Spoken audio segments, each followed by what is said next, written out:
For the longest time, when we thought about global power, we thought about oil, right? Who had the oil fields? Who controlled the fossil fuels?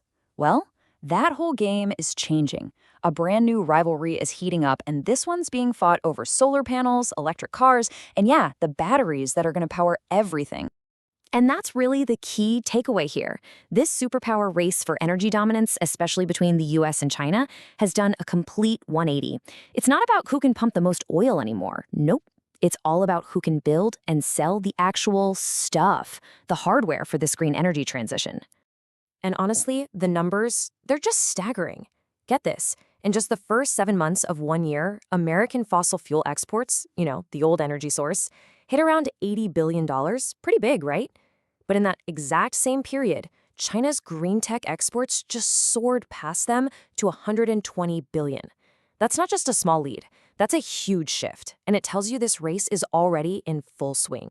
So the big question is, how did this even happen? I mean, how did China build such a massive lead and so quickly? Well, let me tell you, it was no accident. This was a strategy, decades in the making. Just look at this number for a second. 75%. What is that? That's how much of the entire battery value chain China controls. We're talking everything from digging the minerals out of the ground to the final assembly of the battery pack. That is a level of dominance that is just, wow. It's hard to even wrap your head around. And they built this dominance on 4 main pillars. First, you've got decades of state-backed industrial policy, just pouring money and support into it. Second, they built up manufacturing on a scale the world has literally never seen before.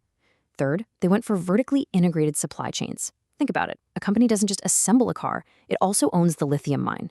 And finally, and this one is huge, they've got a near monopoly on processing all those critical minerals. And this stat really shows you how central this whole strategy is to China's economy. I mean, you've probably heard about their real estate sector cooling off, right? Well, all that investment money had to go somewhere, and it flooded into clean energy manufacturing. In 2023 alone, these green sectors were responsible for a whopping 40% of the country's GDP growth. So this isn't just some side hustle export plan. It's become the new engine of their entire economy. Okay, let's take the electric vehicle market. It's a perfect example. Right now, China sells 2/3 of all EVs on the planet. But here's the kicker. By 2026, forecasts say China will sell more electric vehicles than the US sells total vehicles. Gas, electric, everything. Just let that sink in for a sec. So what's behind this crazy level of adoption? It's actually pretty simple. It's the cost. China is basically the only major market in the world where you can buy an electric car for less than a similar gas-powered one. Meanwhile, here in the US and in Europe, you're still looking at a pretty hefty price premium, like 30 to 50% more for an EV. China has cracked the affordability code, and the West is really playing catch-up. Now, obviously, all of this has not gone unnoticed in Washington. So what is America's response? How is the US trying to catch up in a world where the rules of the energy game are being completely rewritten? Okay, this table really lays out the clash of philosophies. On one side, you have China with this long-term state-directed plan. Their goal, dominate the entire value chain, from start to finish and export to the world. On the other side, you've got the US. It's always been more market-driven, but recently it's been supercharged with big subsidies, like the Inflation Reduction Act. The American focus is different. It's about reshoring, bringing manufacturing back home, and friendshoring supply chains to allied countries. It's more about securing key pieces of the puzzle, not necessarily owning the whole thing. And right at the heart of this whole competition are what we call critical minerals. We're talking about a list of over 50 different elements. Stuff you've probably heard of, like lithium for batteries, or maybe neodymium for the powerful magnets in EV motors. But here's what makes them so critical. It's not just about clean energy. This stuff is absolutely essential for defense technology, too. We're talking everything from submarines to the F-35 fighter jet. And this quote from Carl Friedhoff, man, it just hits the nail on the head. It perfectly captures the core US vulnerability.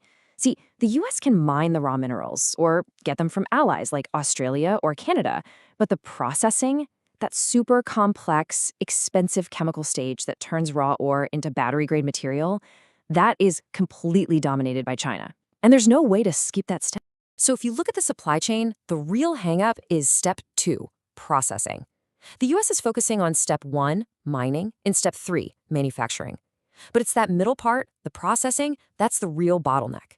China controls somewhere between 50 and 95% of the world's refining capacity for these minerals. It's the most critical link in the entire chain, and right now, that link runs straight through Beijing. So let's zoom out.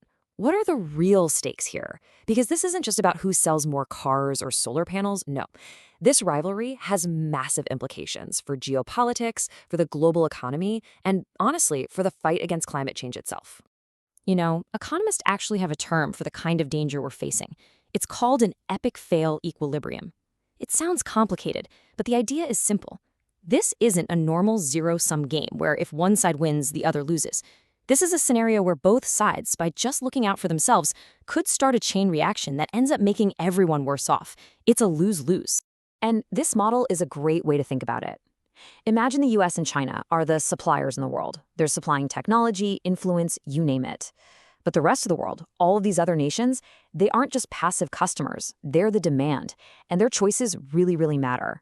Whether a country like Brazil decides to buy a bunch of Chinese EVs or technology from a US ally, that decision can actually shift the entire global balance of power. They have real agency here. So why should you care about this rivalry? Well, because if clean energy tech becomes just another geopolitical weapon, it could slow down the one energy transition we desperately need to tackle climate change. It risks shattering the global economy, forcing countries to pick a side. And ultimately, the winner of this race gets to write the rules and set the tech standards for the 21st century. And this brings us to the huge dilemma facing, well, pretty much the rest of the world. For a lot of developing nations, their top priority is simple. Get affordable, clean energy, and get it now. And right now, China is the one offering the best deal. Their cheap EVs and solar panels are helping places like Thailand and Brazil go green way faster than they could with more expensive options from the West. Which brings us back to the ultimate question. If clean technology really is the new foundation of power in the 21st century, then this race isn't just about who has the better economy. It's about who is going to lead the world. The race is definitely on. And right now, the outcome is anyone's guess. So everything we've talked about today was pulled together from analysis and data across a bunch of different sources. We looked at reports from the Times of India, Reuters, the Transnational Institute, the Chicago Council on Global Affairs, the German Entrepreneur, and even some academic research from Archivy. Thanks so much for joining me.